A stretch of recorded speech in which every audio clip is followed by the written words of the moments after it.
Hey, this is Amber Darst, Dental Insurance Coordinator for Manage Outsourced Solutions. I wanted to do kind of a part two to an earlier podcast I had done on strategies for boosting dental practice revenue. I think every practice is always looking for ways to improve their bottom dollar, keep their patients happy, and also keep the office staff as stress free as possible. So, the first thing I want to touch on is educating your patients on their insurance benefits and providing them with financial consultations. I was actually an insurance coordinator for a dental practice for several years before starting with Managed Outsourced Solutions, and I spent the majority of my days talking with patients in my office. I would go over their financial outlook regarding their treatment plans, and I would also review their insurance plans with them. Oftentimes, patients do not understand how their policies work. There are so many different components to an insurance policy, and obviously everyone's different. There's downgrades, waiting periods, deductibles, maximums. There's so much to it, and it can be very confusing. I even found that a lot of patients didn't understand that their cleanings were actually not quote unquote free, that they had to have the funds remaining in their maximum benefits in order for them to receive the 100% payment on that. So it was very important to me to sit down and educate them and let them know how the insurance policies work. And also educating them on what their plan covers and what they can expect to pay out of pocket, as well as coming up with a plan to maximize their benefits is very important.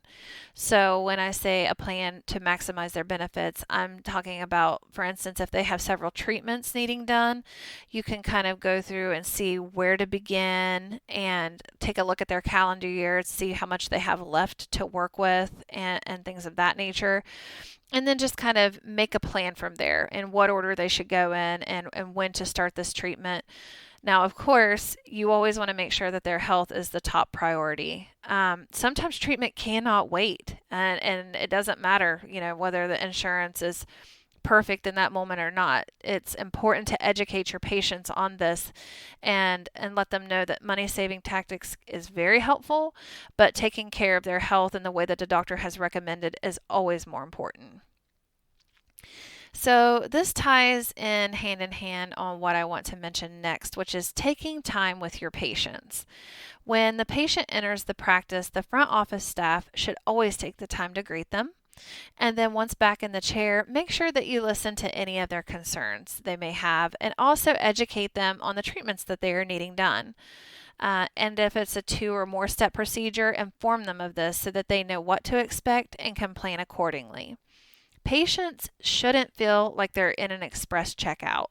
A lot of people are actually afraid of the dentist, so taking that extra time to talk with them and let them know that their concerns are important will help them feel more at ease about coming back for that planned treatment. Also, always follow up on pending treatment. A lot of patients leave the office without scheduling their return appointment for treatment. Different reasons for this. Sometimes they need to go home and check their schedules. Maybe they're in a rush and they need to get back to work. Or they may just be simply wanting to put off having to come back to the office. So these things happen, and it happens frequently. So in these cases, make sure you keep a record of who is needing to come back for treatment and follow up with them routinely as a reminder. I have found that some people honestly just forget, and then they really appreciate that call letting them know that they still need to return for treatment. And then sometimes you may run into the ones that say, "Oh, no, it's okay. It's not bothering me that bad. I don't need to come in for that right now." I always made sure to educate them at that point as well and let them know I understand that it may not be hurting you at this point, but it eventually will, and you definitely don't want it to get to that point. That's opening up the door for it to turn into a bigger issue, which is not something that anybody would want to deal with. What may start out as a simple filling has now potentially turned into a root canal and a crown. So whether they're just wanting to avoid the actual treatment itself or the cost, both go up the longer that you let something go. So again, educating and encouraging when you're following up with the patients to get them back in there for their pending treatment is very important. Okay, so let's talk about the financial side of things a bit here. As I had mentioned in my previous podcast, fee schedules are very important. There's the office fee schedule, and then there's the negotiated fees with your contracted insurances. First of all, you want to review your office fee schedule and make sure that you are adjusting it to comparative rates in your area. Some practices don't up their fees for several years, and they're definitely losing out on a lot of money. So, routinely increasing your fees is smart. Hiring a company to review your fees for you and set a proper fee schedule is always a great option. They are professionals at it, and they would get your fees set appropriately according to your demographics. Also, fee negotiating is another big one. You really should review your write offs. You may be losing way more than you should be.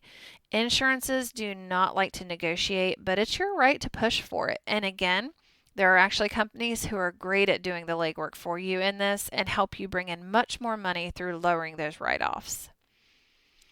And also make sure when you are billing the insurances, always bill your office fee on the claim. Never send the contracted fee out on the claim. When you go to pull reports, this is going to allow you to see the amount that is being wrote off. It just gives you a better picture of what's going on financially after the insurance pays their part. Another reason I would like to point out as well for billing the office fee is it can greatly affect your secondary payment that would be coming in. Some secondary insurance plans are set to pay the difference left over from what was billed and what was paid by the primary. So if a lower amount is billed due to noting the contracted fee, they will not pick up any extra payment because they consider that you have received the full payment from the primary. So there's nothing left for them to pick up, which is not accurate. One more reason to bill the office fee and not the contracted fee is actually a lot of larger carriers analyze the billed amounts on the claims. It helps them to set the UCR fees in each region. So by billing out the contracted fee, you can actually affect that and cause a lower fee average for your area. The last point I want to touch on is advertising. Never underestimate the power of a good website. This is the day we live in. Everyone searches the web for everything they need, and finding a dentist is included in those searches. So, a well laid out, friendly, inviting, informative website can make all the difference. Something pleasing to look at, but also not difficult to navigate. There are a lot of ways to make it enticing, and it will prove worthy when you see how much traffic you gain just due to marketing your business the proper way. Running a successful business doesn't have to be hard. You have a lot on your hands, and patient care is definitely the number one priority. By allowing a business like Managed Outsourced Solutions to take that extra back office work off of your hands, you can focus more on that patient care. You will be surprised at how much smoother things run when your staff is less stressed and the patients get the time and attention they deserve. And not only can we handle the billing and insurance side of things, we even have a dedicated team that are experts with search engine optimization, web design, and web management. That can take your business to the next level. So you do what you do best, and we can do the rest. And I really appreciate you listening in today. Thanks.